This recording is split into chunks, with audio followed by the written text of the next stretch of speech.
Et nous sommes de retour sur le plateau de Bonjour Bretagne en compagnie de Cécile Baudouin, tête de liste LFI pour les municipales à Brest, et Philippe Bazir, élu d'opposition au conseil municipal au sein du groupe progressiste dans Brest progressiste. Pardon Philippe Bazir, la précision est importante.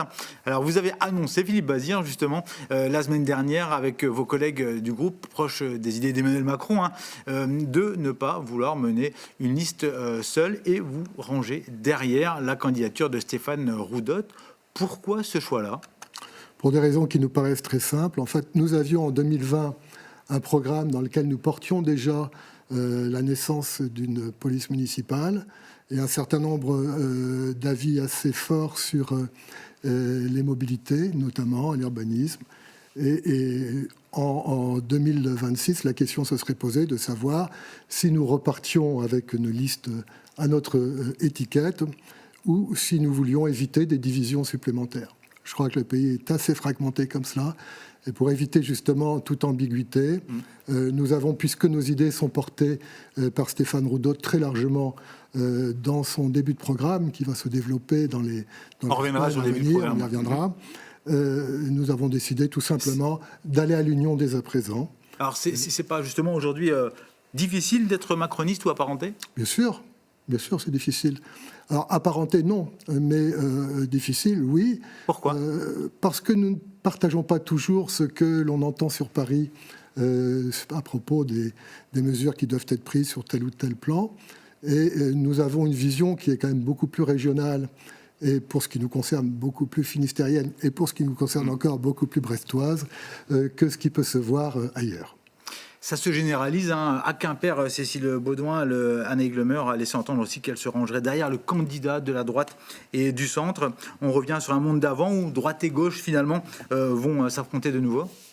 Oui, le clivage, il va être assez clair finalement. La liste de Stéphane Roudotte est une liste de droite macroniste. C'est pas spécialement surprenant pour nous. Et donc le choix qui va être proposé aux Brestois, c'est la droite ou la gauche, en effet, avec en l'occurrence plusieurs listes de gauche, mais une liste de gauche de renouvellement que j'ai le plaisir de porter. Alors, on évoquera évidemment les différents sujets thématiques que vous allez aborder durant votre campagne. Justement, voilà, tout le monde se range à droite comme à gauche, à Quimper comme à Brest, derrière le candidat de la droite. C'est plus simple, il y a plus de lisibilité, on va dire pour les électeurs. Il y a certes plus de lisibilité, mais je ferai quand même une petite nuance. Nous ne nous rangeons pas derrière la droite, nous venons à côté de la droite, avec le bloc central. C'est-à-dire qu'il n'y aura pas que les Républicains, et Stéphane Roudotte n'est pas encarté auprès du PR. Il y aura certes la droite républicaine, mais il y aura aussi pratiquement tous les centres qui seront là et qui seront effectivement aussi des forces de proposition. C'est bien les centres et la droite qui vont former l'équipage que conduira Stéphane Roudotte. On verra justement ce qui se passe avec la gauche dans un instant. Avant d'égrener les autres sujets, justement un mot sur l'intention du maire sortant de briquer un nouveau mandat. Il y a un mois, sur notre plateau, justement, François Hollande disait qu'en ces temps de troubles, Brest avait besoin de stabilité. Et en creux, que François Cuyandre représentait cette stabilité. Êtes-vous d'accord justement avec l'ancien président de la République, Cécile Baudouin ? Non, je ne partage pas du tout cette analyse. De fait, on voit au contraire qu'il y a une forte aspiration au renouvellement dans tout le pays, en Bretagne aussi. Et d'ailleurs, l'élection brestoise, elle se présente quand même un peu comme une élection de renouvellement. Bernadette Malgorn n'est pas candidate, Marc Ouattanea n'est pas candidat. Pour la France Insoumise, ce n'est pas le même candidat. Pour l'instant, ils ne sont pas complètement tous. Marc Ouattanea, oui, mais Bernadette Malgorn, pour l'instant, on ne l'a pas entendu officiellement. Oui, mais c'est vrai que pour l'instant, ça se présente quand même plutôt comme ça. On est plutôt sur une élection avec des nouvelles personnes, des nouvelles personnalités, des nouvelles visions. Et je pense que François Cuyandre aurait peut-être pu décider de s'engouffrer dans cette brèche. Il ne l'a pas fait, ça le regarde. Philippe Bazir. Je partage assez l'avis de Mme Baudouin sur ce point, sur le renouvellement et les changements d'équipe. Je rajouterais simplement que... Pourtant, il a un bon bilan. Il ne s'agit pas de cela pour le moment. Vous nous parlez de la question du 5e mandat. Ouais. Sur ce point particulier, je dirais que quel que soit le respect qu'on peut avoir pour François Cuyandre, et j'en ai, il nous paraît quand même que l'élection à venir, c'est la nouvelle histoire de Brest pendant les 20 ans qui vont s'inscrire dans le paysage. Et donc, il faut un renouveau des idées, certes, mais aussi un renouveau des hommes et des femmes.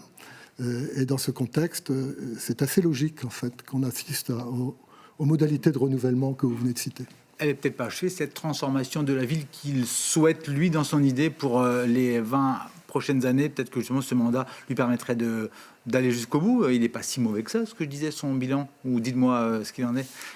Alors, il y a des choses sur lesquelles nous, on est d'accord. Par exemple, le fait qu'il n'y ait pas de police municipale, c'est quelque chose dont on va parler, j'imagine, dans la suite. Et c'est quelque chose sur lequel on soutient le maire sortant. Mais il y a aussi d'autres choses dans le mandat qu'on aurait fait tout à fait différemment. Et je pense que ça serait d'ailleurs bien, et on aura l'occasion d'en parler, que François Culian ne fasse pas campagne juste sur un bilan de mandat. Il faut faire campagne sur des nouvelles idées, sur de nouvelles propositions. Donc ça va être intéressant de les entendre aussi. Alors vous l'évoquiez, on va parler évidemment de la sécurité, qui reste le sujet de préoccupation des Français, pour 76% d'entre eux, selon un sondage IFOP pour la Tribune dimanche et CCI France.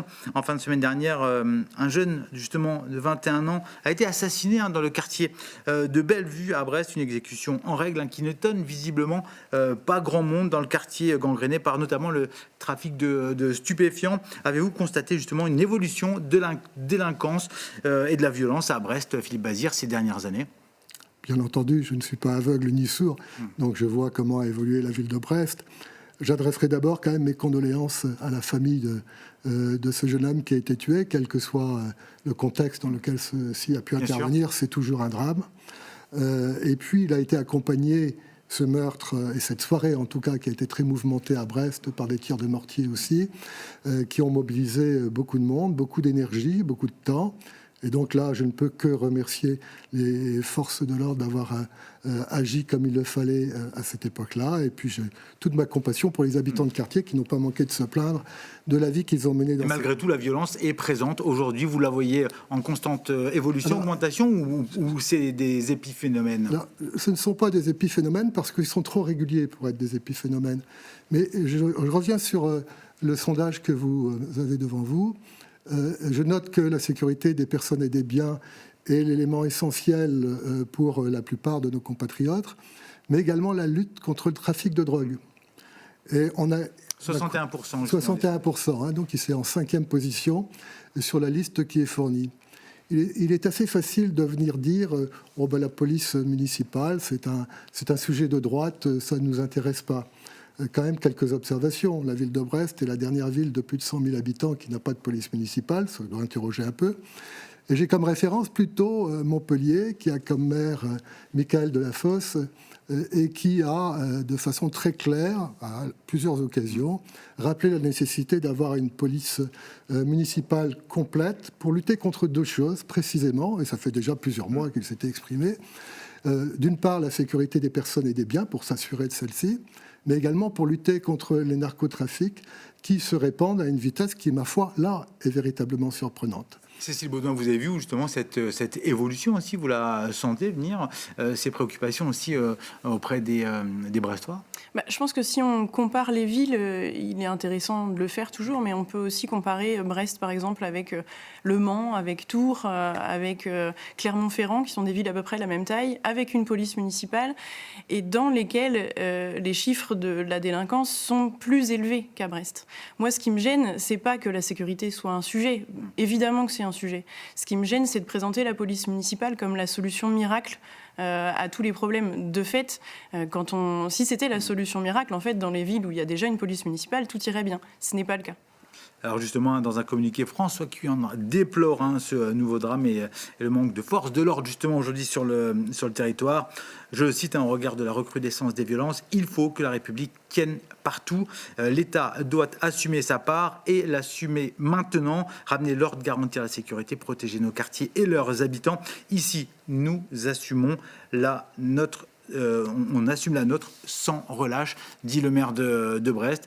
Donc pas de police en effet municipale. Il faut aujourd'hui que la police nationale soit plus nombreuse aujourd'hui sur un territoire. Ça va être la seule façon aujourd'hui de pouvoir endiguer ces phénomènes.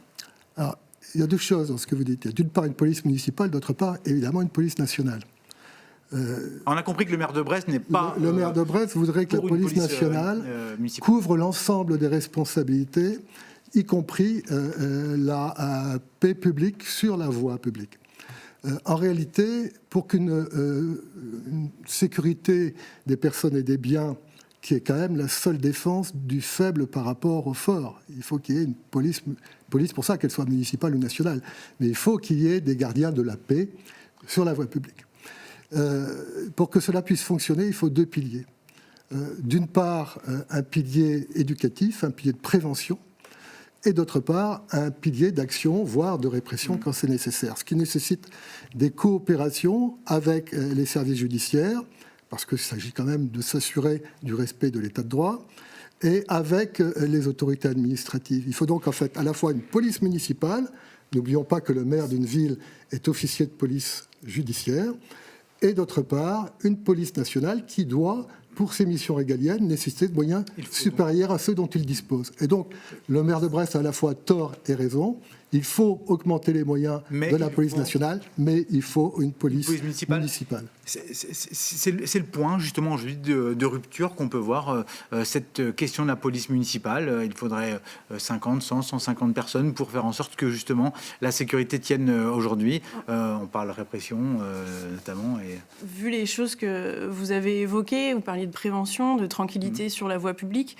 Brest dispose déjà, par exemple, de la brigade de tranquillité urbaine, dont on attend toujours, d'ailleurs, des retours sur son efficacité. Brest dispose de médiateurs urbains, d'éducateurs de rue. En fait, nous, on pense que la clé, c'est la présence humaine sur le terrain. Et cette présence humaine, elle doit être d'abord du travail social, de prévention. À Brest, on voit qu'il y a une énorme partie des violences sur la voie publique notamment, mais pas que, qui ont lieu sur fond d'usage d'alcool et de drogue. Il y a une question de santé publique aussi dont il faut se saisir, et ça ne se résoudra jamais par le tout répressif, par l'usage de vidéosurveillance ou par une police municipale armée. Mais le narcotrafic est tout de même présent de plus en plus aujourd'hui dans ces grandes villes que vous avez citées tout à l'heure, comme Brest. Certes, mais la police municipale, dans ces villes-là, ne lutte pas, elle, contre le narcotrafic. Ça ne fait pas partie de ses missions, ça ne fait pas partie de ses prérogatives.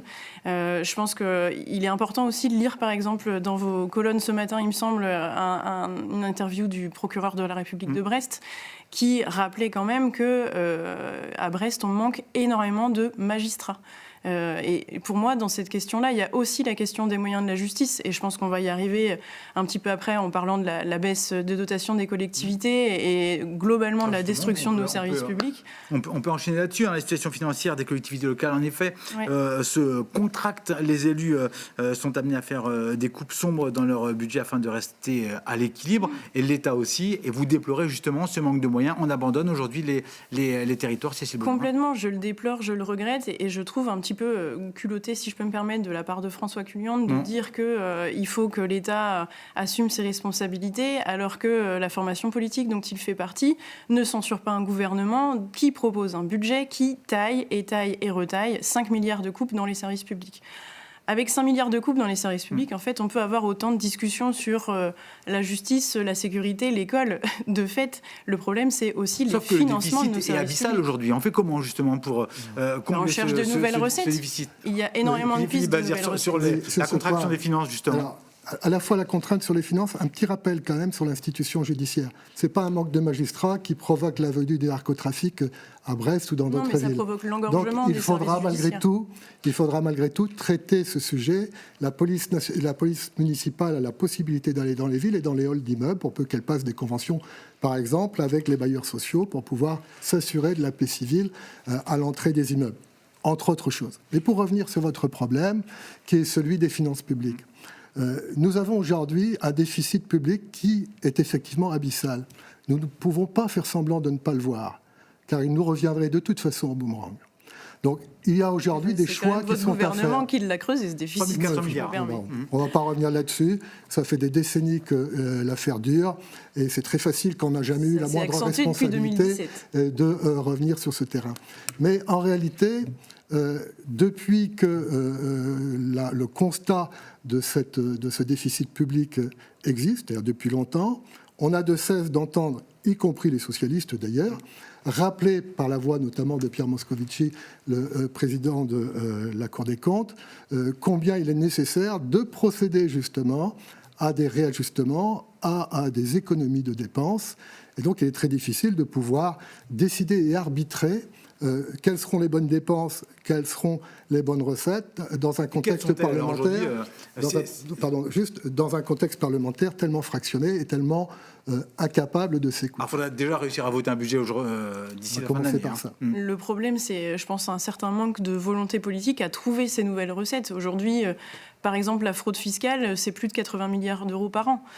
Par exemple, les très nombreuses exonérations fiscales qui sont distribuées ici et là, c'est aussi 80 milliards d'euros par an. En fait, il y a des tas de pistes de nouvelles recettes et des tas de pistes d'économie qui ne se feraient pas au détriment de nos services publics et donc de notre vie quotidienne ici à Brest comme ailleurs. Parce que je me permets de revenir quand même sur la sécurité, sur un autre événement qui a eu lieu la semaine dernière. C'était dans le quartier de l'Europe. Un féminicide doublé d'un suicide dans un appartement. Une femme qui a été tuée par son ex-conjoint, qu'elle avait quitté quelques jours plus tôt. Elle avait été hébergée quelque temps par le 115 et elle avait été obligée de revenir chez elle parce qu'elle n'avait pas pu avoir de logement d'urgence. Et là, on ne pouvait pas faire ce qu'il fallait pour justement préserver la vie de... Exactement. Alors qu'en fait, je veux dire, là, à nouveau, c'est des questions de moyens et ça, c'est quelque chose qu'une municipalité pourrait effectivement faire et je pense que ça aurait beaucoup plus de sens que de mettre 150 policiers municipaux armés. D'ailleurs, je tiens à le préciser aussi que dans le cadre d'une potentielle prise de pouvoir de l'extrême droite en 2027, prendre ce genre de décision, c'est assez dangereux. Juste un point sur ça, parce que je ne peux pas laisser dire tout quand même. En une phrase, s'il vous plaît, en une phrase, il n'est pas prévu qu'il y ait 150 policiers armés dans la ville, mais qu'il y ait 150 personnels de police nationale ou d'agents de surveillance de la voie publique ou de médiateurs, etc. C'est l'ensemble des personnels qui couvriront la voie publique. Mais c'est clair, il suffit de lire les flyers à cet égard. Je l'ai lu dimanche dernier sur le marché. Vous verrez que c'est 150 personnes de l'ensemble des acteurs de terrain sur la voie publique qui seront au nombre de 150. Alors on était sur le côté économique dans le dossier de la lutte contre notamment les plateformes de e-commerce à bas coût type Shein ou Temu. Les entreprises locales s'estiment aujourd'hui lésées. On écoute à ce sujet Gilles Morales et Vincent Rivalin. On les écoute. Le pouvoir d'achat aussi, c'est compliqué. Je pense que les gens, il n'y a pas forcément, tout coûte très cher. Les taxes coûtent très cher. Nous, on est asphyxiés par les taxes complètement, même étranglés par les taxes aujourd'hui en France. Donc oui, c'est vrai que le monde du textile, je pense on est arrivé au bout de quelque chose. Shein, c'est un sujet. Temu, c'est un sujet. Mais notre ennemi premier, pour l'instant, nous, c'est l'État et ses taxes et ses charges. La restauration a eu le droit à une TVA moins forte. Peut-être qu'on pourrait avoir une TVA moins forte sur tout ce qui est local pour aider justement à développer ce secteur et faire en sorte que les entrepreneurs de toutes ces TPE, PME, artisans et autres puissent aujourd'hui manger de leur travail. Alors, une TVA variable, comme celle appliquée dans la restauration, serait-elle applicable, selon vous, aujourd'hui, pour faire rentrer aussi, peut-être laisser un peu plus d'oxygène à ces entreprises locales qui sont asphyxiées aujourd'hui par les taxes, Cécile Beaudoin? Je pense qu'il est impératif, en tout cas, de trouver des solutions pour les protéger, parce que ça fait en effet des années qu'on autorise les géants du e-commerce à s'installer, qu'il y a des permis de construire qui sont signés pour leurs entrepôts, que des villes, d'ailleurs, acceptent l'arrivée de leurs magasins dans leur centre-ville. Enfin, ça paraît complètement absurde d'être à la fois sur un pied à défendre le commerce de proximité et de l'autre d'ouvrir complètement les vannes pour inonder le marché français de produits de basse qualité qui sont mauvais pour la santé, qui sont mauvais pour l'environnement et produits dans des conditions sociales désastreuses d'ailleurs. Alors justement, pour lutter contre ces plateformes de e-commerce, la députée finistérienne Graziella Melchior propose d'aller encore plus loin qu'un prélèvement initial de 2 € par colis en faisant passer à 10 €. C'est un vrai signal ou une mesurette aujourd'hui ? Non, je pense que ce serait un vrai signal. Sur un certain nombre de points, on est même en mesure de se rapprocher. Je pense que les conditions sociales, effectivement, des produits fabriqués par les plateformes comme Shein, les low cost, mais en fait surtout le dumping social qui accompagne ces fabrications sont très difficilement tolérables, pour ne pas dire intolérables. Et il ne faut pas s'étonner ensuite que le commerce de proximité en souffre. Donc sur ce point, moi je serais très favorable à l'initiative de Graziella Melchior. C'est un député très sérieux qui a réfléchi sur ce problème-là depuis un moment. Et je crois que tout cela va effectivement dans le bon sens. Sur les TVA à coût réduit, le problème de la TVA à taux variable, la TVA c'est toujours un sujet extrêmement compliqué parce qu'il y a des problèmes d'ordre juridique plus complexes qui se posent. Donc il faudra voir ça un peu sur le long terme. Un peu plus tard sur le long terme. Mais sur une taxation des petits colis, c'est comme ça qu'on appelait, je crois, ce genre de Vous y êtes favorable? taxation, j'y serais plutôt favorable. Allez, il nous reste un peu plus de 2 minutes. Un sujet totem, hein, s'il en est, à Brest. Le futur stade de Brest fait couler beaucoup d'encre. Il doit être construit sur la zone commercial du Fruitvenaghi Papa sur un espace d'une 15aine d'hectares.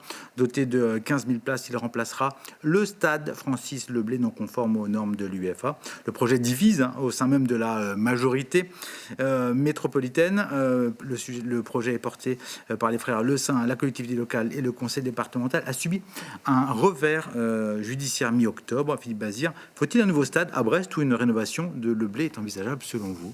Ça fait des années qu'on en parle. C'est vraiment un totem. C'est vraiment un totem absolu. La rénovation du stade Francis Leblay, manifestement, elle est impossible pour répondre à un certain nombre de normes techniques et d'urbanisme pour les stades de foot pour une équipe qui a des prétentions européennes. Et la nécessité d'un nouveau stade semble s'imposer à tous. D'ailleurs, Brest Métropole, comme la ville, avait reconnu l'intérêt général de ce stade. Cécile Baudouin, alors on fait quoi sur ce dossier-là aujourd'hui? Il résonne à mes oreilles de prof de français, quand vous utilisez le futur, il y aura un nouveau stade, il remplacera, c'est un futur performatif comme si c'était déjà arrivé. De fait, c'est pas arrivé et je pense qu'il faut arrêter de présenter ce projet aussi comme inévitable. De un, parce que l'autorisation, justement la dérogation destruction d'espèces protégées a été retoquée par le tribunal administratif. Nous, on s'en félicite, c'est grâce à la loi que ces espèces animales et végétales sont protégées. Alors, est-ce qu'il faut un autre lieu pour un nouveau stade ou est-ce qu'il faut rénover Leblay? Nous, on a toujours dit qu'on était davantage partisans d'une rénovation de Francis Leblay avec une rénovation du quartier aussi autour pour repenser le stade un petit peu dans son quartier. Vous êtes sur la même longueur d'onde aujourd'hui, cette question-là avec Glenn Dissot. Ça, on est où justement des échanges avec Glenn Dissot? Jusqu'en juillet, vous participiez à certains ateliers ensemble. Visiblement, il s'est lancé aussi dans la campagne. Comme vous, ça en est où? Le stade est un point de convergence notable. Il y a des points de divergence que j'ai évoqués la semaine dernière autour notamment de la police municipale, de la séparation du rôle de maire et du rôle de président de la métropole. Et enfin, sur qui doit mener cette liste d'union, nous, on pense qu'il vaudrait mieux que ce soit quelqu'un qui ne soit pas issu de l'actuelle majorité municipale pour plus de lisibilité. Donc voilà, à partir de maintenant, la balle est dans le camp de Glenn Dissot et de son équipe. Merci. Ainsi s'achève cette émission. Je suis désolé, il y a beaucoup de choses à dire. On devait parler aussi écologie, aussi qui sont dans vos... Ce sera pour une prochaine fois. Exactement. On y reviendra évidemment. Merci à tous de nous avoir suivis. Merci à vous d'avoir participé à cette émission. Ainsi s'achève cette émission. À suivre, évidemment, Laurent Villebout et le Multisport. Demain, vous retrouvez Pauline qui, à l'heure de la COP30 au Brésil, nous parlera climat avec des représentants du Haut Conseil pour le climat breton. D'ici là, bonne soirée sur vos chaînes locales. Kenavo.